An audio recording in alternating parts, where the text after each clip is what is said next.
Well, I'm Dr. Ronald W. Satz, founder and chair of the International Society of Unified Science, and this is part 2 of my paper, Space-Time Dimensions and Natural Unit Values of Physical Quantities. If you haven't viewed part 1, I suggest you do that first before resuming with part 2. We're discussing magnetic units, and we're at magnetic polarization now.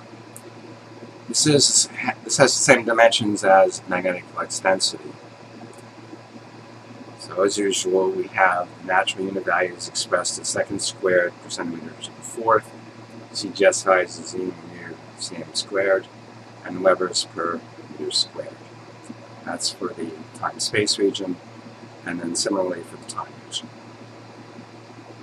I'm going to go pretty fast through all the pages of this paper.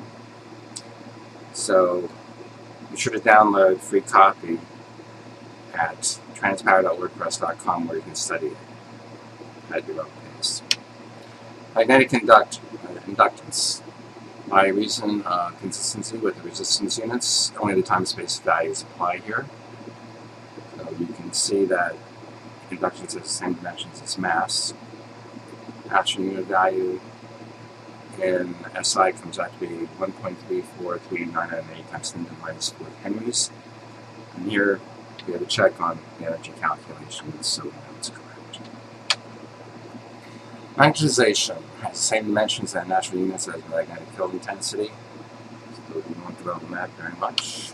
Magnetic reluctance is the inverse of inductance. And here's a supplement on the Maxwell relations. This is this expression that 1 over the square root of the free permittivity times the free permeability, that's space-time, of course, comes out to be the speed of light. And you can see the calculations here. Incidentally, the natural unit ratios and the conventional ratios are quite a bit different. You can see that the SI relations in particular are very arbitrary. Now we move on to thermal units. Temperature. The gas constant is given, and Avogadro's number is given. Boltzmann's constant is calculated here. We know what the natural unit of energy is, therefore the natural unit of gas temperature is given by this expression here, and that's 7.20268 times 10 to the 12 Kelvin. Larson's is slightly different. It's doing this. Thermal energy of radiation is proportional to the 4th power of temperature. This is known as the Stefan-Boltzmann law.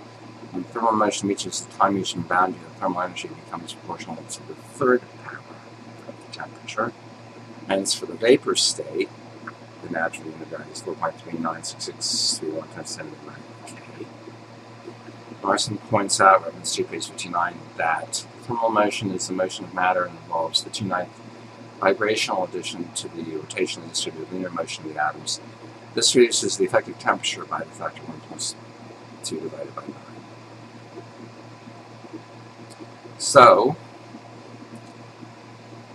with this modification, we now get that the natural value of the vapor unit temperature is 2.59724 times 10 to the 9th K.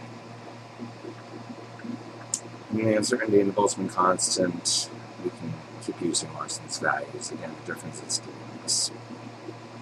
Incidentally, this value here is used in stellar energy generation calculations, 3 billion K.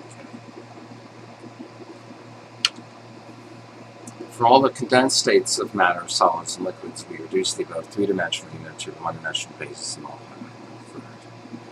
So for liquids and solids, natural temperature comes to 510.742549 Kelvin. In Larson's books, he uses 510.8 Kelvin. Again, it's close enough, and both values are displayed in the table. Specific heat per mole.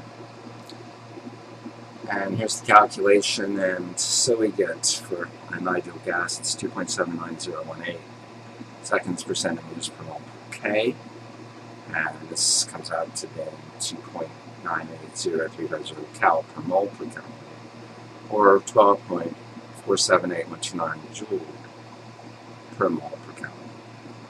Note the specific heat at constant pressure has the same natural heat as specific heat at constant volume for an ideal gas, which is equal to R plus the specific heat at constant volume. Specific heat at constant pressure for an ideal gas calculations are here. And just, it's well known that the maximum thermal specific heat for solids is 3 times R, which is equal to 2 natural units. And this is also the basis for the specific heat calculation of liquids. See reference 2 and reference 10. And that for solids and liquids, the specific heat at constant pressure is really more fundamental than the constant. The molar values for specific enthalpy, gas, vapor, solid, liquid. Note that for solids and liquids, there's a little difference in specific heat at constant pressure and constant volume. The specific heat at constant pressure is just a little higher. Specific internal energy for gas, vapor, and liquid, similar to the enthalpy calculations. And obviously, for solids and liquids, actual internal energy is just a little less than that of the enthalpy. Specific molar entropy, natural unit of specific entropy is the same as natural unit of specific heat. There we are. Thermal resistance. This is the derivation here. Incidentally, both thermal currents and electrical currents, normal, ordinary electrical currents, are due to the motion of electrons. The difference is that in thermal currents, the electrons cycle back around within the same leg of the circuit, whereas they do not in electrical resistance. There's no distinction here between time and space region, time region, the masses, charges, electrons, and a solid gas. Thermal conductance is the inverse of thermal resistance. Thermal resistivity is thermal resistance times distance. As with electrical resistivity, here we have to use the time region value of space. Here we have this. Common unit used in practice is Kelvin centimeter per watt, giving a natural unit 0.2139539. Thermal conductivity is inverse of thermal resistivity. Common unit in practice is watt per Kelvin centimeter, giving a natural unit of 4.67390. Thermal diffusivity, by definition, gases in time-space region, various values in solids and liquids in the time region. Now we move on to photonic units. And I state here that reference 6 pages 12 to 14 gives a good review of these units. These are defined for large numbers of photons, and so only the time-space region values apply. First up, we have energy of unit frequency photon, and finally get to that it's 2.18073 times 10 minus 18 joules. In terms of EV, it's 13.6125596. This thing is the ionization of hydrogen. Now, in terms of seconds per centimeters, it's got to be the same as before. Median energy pressure is defined as the ratio of energy radiation falling on a surface to the area of the surface. The subscript E used here from here on out in this paper can mean either exposure or emitted. That's the context which determines it. The script A would be used for absorbed or impinged. So please keep that in mind. Radiant flux is defined as the ratio of radiation energy to the time interval of radiation transfer, which significantly exceeds the period of oscillations. Okay. Luminosity is defined as the ratio of the radiant flux to the surface area from which this radiation is emitted. Some values. This is an emission. radiance is an absorption. It's the ratio of radiant flux to the area by which this radiance is absorbed. This has the same natural units as luminosity. Radiant intensity per stereo is defined as the ratio of the radiant flux of a source to a solid angle of omega, which equals 1 stereo, within which this radiation is propagated. And incidentally, a candela, which is an older unit, is equal to 1 over 683 joule per second per stereo. Therefore, the natural unit of candela is 6.70017 times 10 to the 8 kilowatts. A common candle emits 1 candle. Energy brightness per stereo is defined as the ratio of radiant intensity of the surface element to the area of the projection of this element on a plane perpendicular to the observed direction.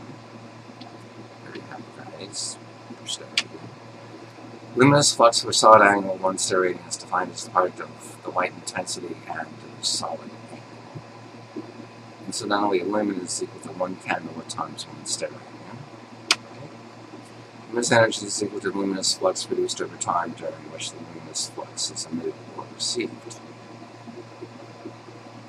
And actually, it's got to equal naturally that, or it's simply times 1 stereo. Brightness in given direction phi of a luminous surface is defined as the ratio of luminous intensity in this direction in relation to the area of projection of the luminous surface on a plane perpendicular to that direction. We assume here that phi is equal to radian. Luminance radiance is defined as the ratio of luminous flux emitted by a luminous surface in relation to its area. Illuminance is defined as the ratio of luminous flux following the surface element in relation to the area of its element. This is absorption. Incidentally, a lux is equal to 1 lumen per meter squared. Luminous exposure is defined as the luminance produced over time t during which the radiation occurs. Okay, that takes care of the photonic units. Now we have an interesting section here on interconversion of units. Given that all physical quantities may be expressed in space-time units, it's possible to convert units in one group of units to units of another group. We'll give just 2 examples. If we have mass and inductance, it's T sub u cubed over S sub u cubed. So if we take the ratio expressed as kilograms to Henry, you get 1.23495 times 10 to the minus 23rd. So obviously, the Henry unit is really much smaller than a kilogram. Mechanical force and voltage share the same space-time dimensions. It's T sub u divided by S sub u squared. And here we calculate that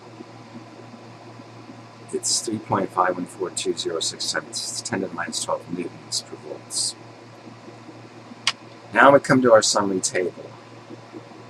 In working on the reciprocal system, I and all of you will be making use of this table constantly. I have it all arranged correctly. I give the physical quantity here, symbol here, space-time dimensions, reciprocal system mass unit, value stated in terms of centimeter per second, then stated in normal CGS units, and then stated in SI units. So this summarizes the whole paper. And we'll just skim through this here. There's some notes on the table. Values are given to 6 decimal places, but there is uncertainty in the 5th and 6th places. This is so because there is uncertainty in the true value of the speed of light, the Rydberg hydrogen frequency, Avogadro's number, Boltzmann's number, etc., which have been used in converting from the natural units to the conventional units. 2 values may be slightly different from those in other reciprocal system papers and books. The differences are de minimis. 3, in some cells, alternate values are given, and again, differences are de minimis. 4, some physical quantities have only time-space region values, others have only time region values, and still others have both. And 5, given the large number of symbols, there are some duplications. Context determines which is appropriate. Conclusion. The reciprocal system supersedes all other physical theories and dimensional systems. Unlike other systems, in the reciprocal system, all physical quantities are expressed in terms of space s and time t only. Mass and charge, therefore, are derived quantities, as is everything else.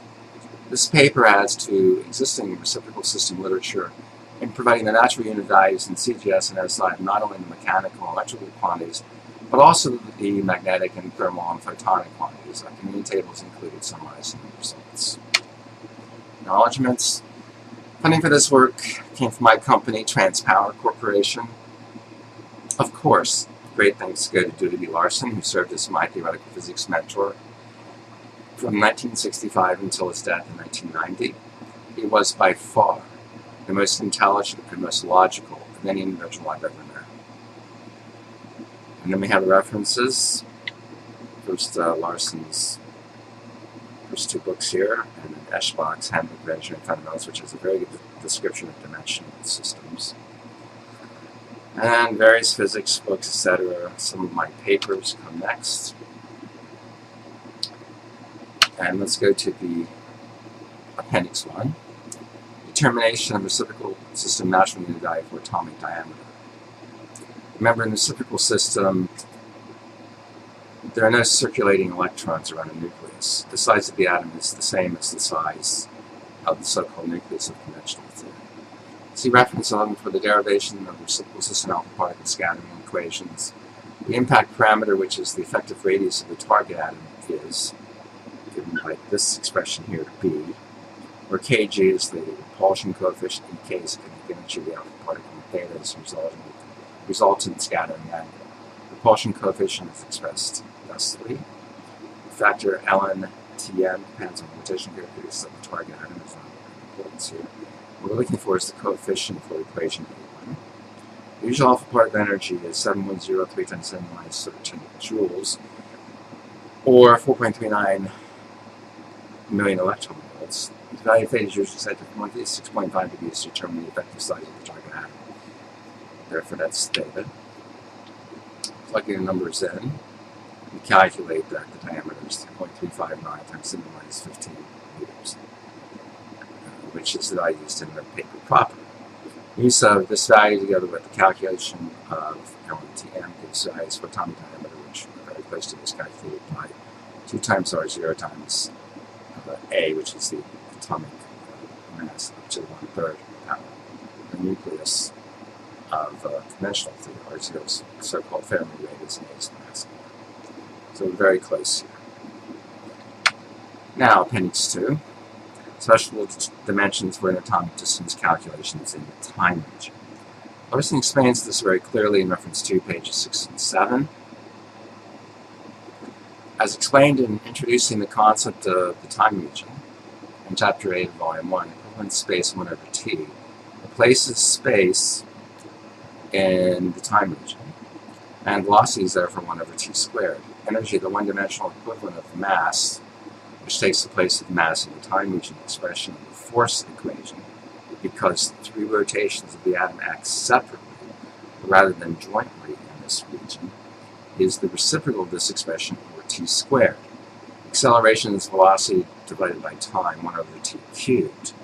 The time region equivalent of the equation F equals ma for the purpose of interatomic distance calculation is therefore F equals E times A equals t squared times 1 over t cubed equals 1 over t in each distance or dimension. The reader can follow the remainder of the discussion reference 2. A nanotechnology force can be applied to individual atoms in the time region, and the appropriate natural unit would be F sub tu CGS or F sub tu SI as given in the paper proper, but this force must be added to the interatomic force given by Larson's modified expression above. That concludes this paper.